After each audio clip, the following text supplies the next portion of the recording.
जय श्री राधे, जय श्री श्याम। आइए आज हम आपको कर्क चौथ के बारे में बताते हैं, जिसे हम करवा चौथ भी कहते हैं।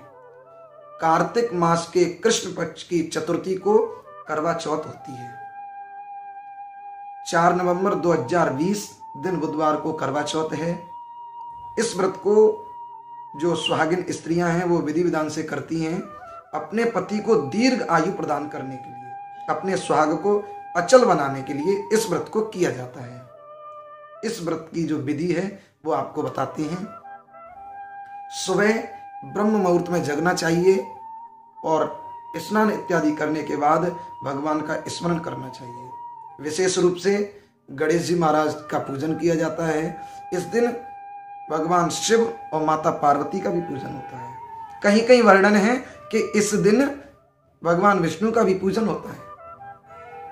जैसा भी जहाँ की प्रथा हो वैसे पूजन करें, लेकिन इस दिन कुछ भी खाना नहीं चाहिए और ना कुछ पीना चाहिए। निराहार रह करके इस व्रत को करना चाहिए। इस व्रत में झूठ नहीं बोलें, केवल भगवान का स्मरण करें और शाम को गणेश जी महाराज का पूजन करें। इसके पूजन का जो शुभ मुहूर्त है वो आपको बता दें। शाम को 5:29 से लेकर के 6:48 का पूजन का मुहूर्त है। यह जो समय है इसके बीच में पूजन करना चाहिए। और उसके बाद 8:27 पर चंद्रोदय है, चंद्रमा का उदय होगा। तब चंद्रमा के दर्शन करें और उसके बाद अपने पति के दर्शन करें अपने पति के हाथों से, और इस व्रत को खोलना चाहिए। सुहागिन स्त्रियां 16 श्रृंगार करके इस व्रत की पूजा करती हैं। वैसे तो इस व्रत का एक ये नियम है कि इस व्रत को 12 वर्ष या 16 वर्ष तक किया जाता है। विवाह होने के बाद में कोई माता बहनें इस व्रत को 12 वर्ष तक करती हैं और उसके बाद इसका उद्यापन भी होता है। ऐसा विधान है, पुराणों में ऐसा लेख है।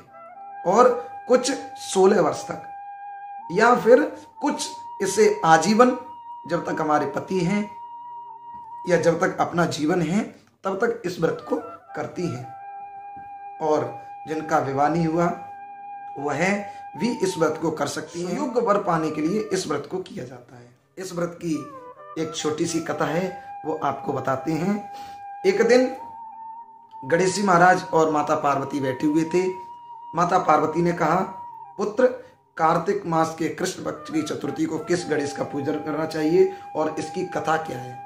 गणेश जी महाराज कहते हैं, माता, कार्तिक मास के कृष्ण पक्ष की चतुर्थी को विकटनाशक, जिनका विकट नाम है, ऐसे गणेश जी महाराज का पूजन करना चाहिए। और इस व्रत की एक कथा है, वो आपको बताते हैं।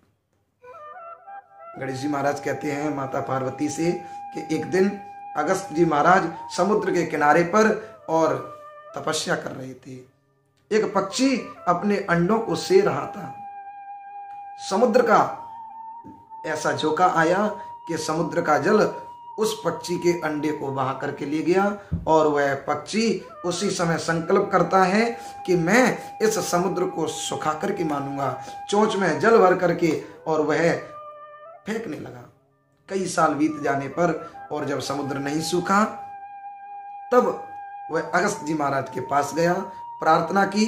तो अगस्त जी महाराज उसकी प्रार्थना से प्रसन्न होकर के संकल्प लेते हैं कि मैं इस समुद्र को अवश्य सुखा दूंगा। उसके बाद अगस्त जी महाराज ने गणेश जी महाराज का पूजन किया और कार्तिक मास के कृष्ण पक्ष की चतुर्थी को व्रत और पूजन किया 3 मास तक। और ऐसा किया उन्होंने। गणेश जी महाराज प्रसन्न हो गए और उन्होंने कहा कि वरदान मांगिए। अगस्त जी महाराज ने पूरा विधान बताया कि इस पक्षी के लिए मैंने संकल्प लिया है, मैं समुद्र को सुखाऊंगा। आप मुझे वरदान दीजिए कि मेरे द्वारा यह समुद्र सूख जाए।